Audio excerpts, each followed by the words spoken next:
Hey everyone. Have you ever wondered what the chances are that robots will take over the world? Well, it's not very high, but robots are getting more advanced by the day. Even little microbots, the size of a red blood cell, can do some pretty cool things. These little microscopic robots are made of two flat panels joined by a flexible hinge, and they can be controlled by magnets.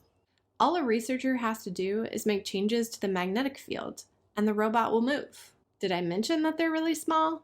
All the videos I'm going to show you have a scale bar, so you can see how small they actually are. And here's a little comparison to put those sizes in perspective. So these robots can do simple things like walk and swim. If you want my opinion, I think they look like little scallops trying to get away from predators. You can see what kind of shapes these robots can make. They can go through mazes, and they can do these things in groups. Groups of microbots can also diffract light. This is what happens when wavelengths of light change direction when they run into something. In this case, the robot. Diffraction actually changes the colors that we see. These microbots aren't going to take over the world, but scientists have some really good ideas on what we can do with them.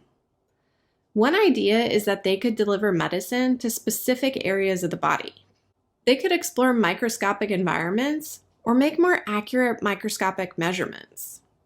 And with their ability to diffract light, they could make things like microscopes or endoscopes, those are the ones that look in your body, more sensitive. To learn more about these new microbots, check out our article titled, "What Can You Do with a Microscopic Robot?" You can also find other free articles and resources about technology, robotics, and engineering on our website, sciencejournalforkids.org. Just type engineering into the search box. Hope you learned something today. Have a good one. They look... and they can... Ooh, thunder.